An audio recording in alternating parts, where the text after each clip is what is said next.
Ang tinatanong ko po ay nasa Hebreo 8. Sabi ni Pablo, ang nagkaroon ng kakulangan, mga tao. Ang sabi ni Mario, kautosan.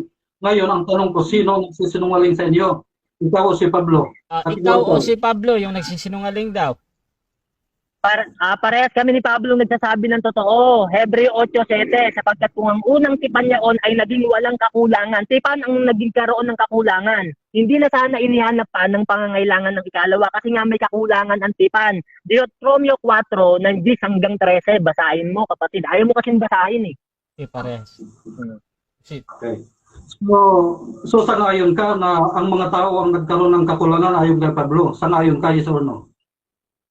Yes, pati yung kautusan nagkakulangan din, pati tao parehas. Kaya nga tayo ko kanina sa tindig ko, Hebreo 7 ng 18, nagkaroon nga ng kahinaan kasi nga matatakaw sa ikapu, katulad mo rin, tagapagtanggol ka ng ikapu. Kaya hindi nila binibigay yung parte ng mga babaeng bao, ang tatakaw nila. Kaya nagkaroon ng kakulangan ng tao, ganun din ang kautusan. Kaya nagkaroon na ng bagong tipan. Ang katunayan, Hebreo 8:13. Doon sa sinasabi niya, isang bagong tipan, ay niluma niya ang una, datapot ang nagiging luma ay tumatanda at malapit ng lumipas. Sa ginamit mong talata, sabi niya, malapit ng lumipas. Kailan lumipas? Yan. Lumipas na nga eh. Huwag mo nang tanong kung kailan lumipas. Kasi bakit? Pag may bago na, lipas na yung luma. Kasi nga may bagong tipan na. Ano yung bagong tipan? Yun yung pinamiministruhan ng mga apostol.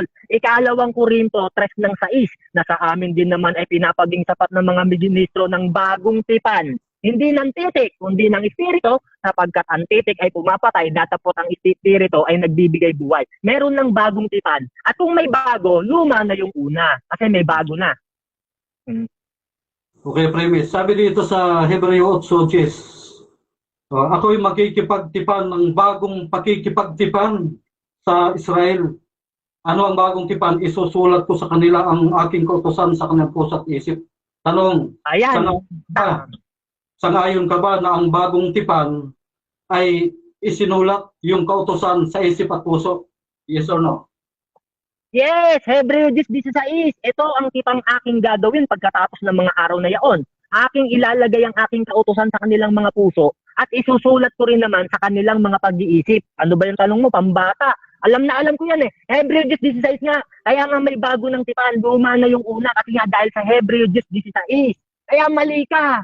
Lumalabas na mali ka talaga. Sunod na tanong, sabi mo, niluma ang 10 utos. Sabi naman sa talata na sinangayunan mo, binago at isinulat sa puso't isip. Tanong, sino sa inyong dalawa ni Pablo nagsisinungaling? Sabi mo niluma, sabi ni Pablo, binago ang kautosan, isinulat sa puso, isip. Tama talata, yung pag-intindi mo ang mali. Meron ng bagong tipan, Hebreo 10:16, ganito ang sabi. Ito ang tipang aking gagawin pagkatapos ng mga araw na yaon. Aking ilalagay ang aking kautusan sa kanilang mga puso at isusulat ko rin naman sa kanilang pag-iisip. Kaya nagkaroon ng bagong tipan kasi nga sabi sa Hebreo 8:7, sapagkat kung ang unang tipang yaon ay naging walang kakulangan, ay hindi na sana inihanap pa ng pangangailangan ng ikalawa. May kakulangan kasi yung unang tipan, kaya inihanap ng pangangailangan ng ikalawa. Ang katunayan nga, Jeremias ng 31, doon nagsimula yan kay Jeremias. Yung prophecy na yan, baka hindi mo yan naiintindihan. Sunod na tanong, sabi mo, nagkaroon ng kakulangan yung kautusan, kaya naging luma.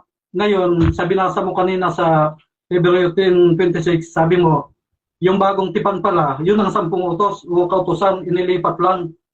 Naluma o hindi? Naluma, kapatid. Hindi mo ba nabasa Hebreo 8:13? Niluma nga eh, sabi. Tumatanda at malapit ng lumipas. Nung magkaroon ng bago, ang katunayan nga, lipas na. Bakit? Ito sabi ni Apostol Pablo sa Roma 7 ng 6. Datapot nga wala na tayo sa ilalim ng kautusan, yamang nangamatay na tayo sa nakatali sa atin. Kundi tayo ay nagsisipaglingkod na sa panibagong espiritu at hindi sa dating sulat. Naglilingkod na tayo sa panibagong espiritu, hindi na sa dating sulat. Bakit? Anong katunayan? Galatians 5 ng 18. Kung kayo'y pinapatnubayan ng espiritu ng Diyos, ay wala na kayo sa ilalim ng kautusan. Kasi nga may bagong tipan na. Ng 6 na pinamiministrohan ng mga apostol. Okay. Sabi mo, Bro Mario, ang kautusan ay natigil doon kay Lucas. sabi naman sa Roma 3:31, pinagtitibay nila Pablo ang kautusan. Alin dito ang tama? Ikaw si Pablo. Tama kami parehas ni Pablo kasi ang katunayan niyan, Roma 3 ng 27. Sa 27 nagsimula yan, ganito sabi. Kaya nga saan naroon ng pagmamapuri, ito iniwalay na sa pamamagitan ng anong kautusan ng mga gawa. Hindi, kundi sa pamamagitan ng kautusan ng pananampalataya. Kapatid, ang tinutukoy diyan, kautusan ng pananampalataya, hindi sa gawa.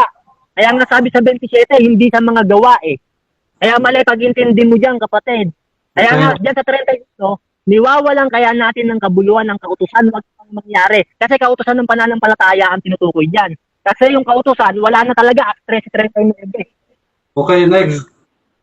Sabi diyan sa Roma 3:31, nang dumating ang pananampalataya, ay lalo pa nga naming pinagtitibay ang kautusan. Sangayon ka dito, hindi?